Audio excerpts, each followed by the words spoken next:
From the very beginning, we knew that this had to be available to everyone. Well, our Makerspace started as mostly a space, very little maker. We started with this small room with no direction and a couple of 3D printers. And I guess we called it a Makerspace. And started getting donations and tools donated as well as monies.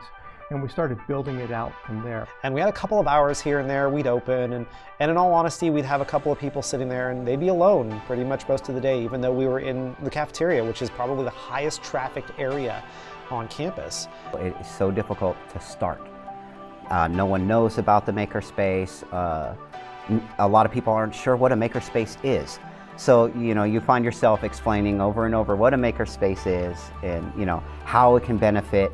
And I think that is the most important part, is reaching out and gaining support and getting people the knowledge of what your Makerspace is, what your Makerspace is all about, and what your Makerspace can offer them. Listening to the community involves getting an advisory board together, and that advisory board usually consists of community members such as organizations and corporations that are within the area, as well as the K through 12 partnerships.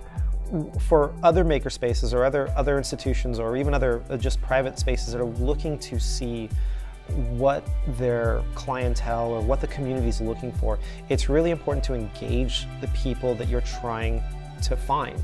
Is from the very beginning, we had a huge open house and everyone was invited. It was like a party. And it was kind of funny because we didn't know how many people would come, and I will never forget, so many people showed. One of the things that we did that opening day was we handed out cards that asked students, students and actually everyone that attended, so you've seen what we're looking at doing, what do you want to do?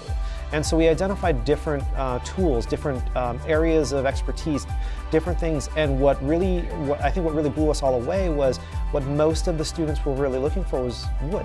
Like one of the options on the comment card was, we're looking at woodworking. We had manufacturing, we had electronics, we had woodworking, we had I think different design ideas, and overwhelmingly the idea that most of the students gravitated toward was wood. But it helped us focus what was next for the space. If you don't ask, what are the needs, what are you planning on doing, or what do you want to do, you don't get a good understanding of what your community's good at. So even though we have a lot of students who wanted to come in and work on wood, even they didn't understand really what that meant. So we had to make sure and focus the space and make sure that the people that we put into that space had an understanding for what they were doing. But without even at least asking or engaging our students and saying, hey, what is it that you're looking for? What is your focus here at the college? We wouldn't have been able to bring in the tools that we have there. So one of the things that really helps not only enhance a makerspace, but give it some room to grow is the diversity of the students, the faculty, all the community members, because its greatest strength is in having a variety of viewpoints, a variety of skills, a variety of resources coming together, again, organically, so that you never quite know what you're going to need, but when a need comes up, you know where to go for it. Also, having all that in one space is ideal, so that these things feed off each other and play off each other. For us, collaborating with other schools has been very beneficial. It's a thing that everyone wants a part of. All the schools want to be involved. There's a very strong STEM push. But there isn't that intermediate place where all of that STEM, that engineering, that art, that science can happen. And that's what a makerspace is. And that's what you have to get through to everyone and to make clear when you start out a makerspace, is what you are, what your mission is, what you're there for, and how you're there for them. I mean, even in the early meetings that we were talking, we had a really heavy STEM focus, and the word STEM got thrown around a lot. STEM, STEM, STEM. And one meeting I stood up and I said, hey, we're forgetting one of the letters, because really the focus of the maker movement is STEAM. And everyone, was what do you mean? What do you mean? How does that relate to anything? And I said, well, let me put it simply. Who has an iPhone? A couple people raise their hands, and I'm like, so how ugly would your iPhone be if there wasn't a material designer that went through and actually designed something that actually looked good?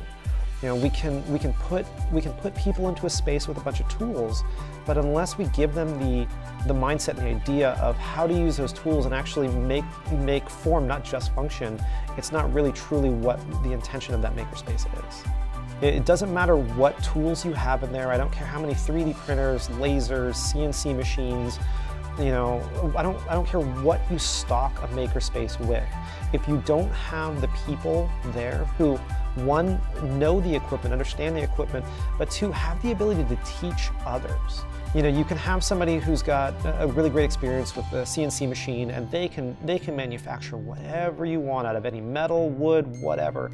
If they can't relay that information to a student or a member of the public or a member of the faculty or staff effectively and make them feel like it's something that they can understand, then your space is unfortunately not going to be very useful.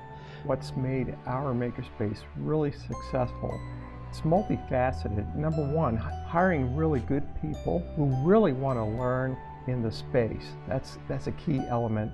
And another essential element is really listening, not speaking to, but listening to our community partners to see and hear what they really want out of the makerspace. I think that's essential to both listen to the community and really hire and promote the best, if you will. So the culture of Makerspace created itself. We didn't really do anything to facilitate the culture for our Makerspace. The students did that themselves.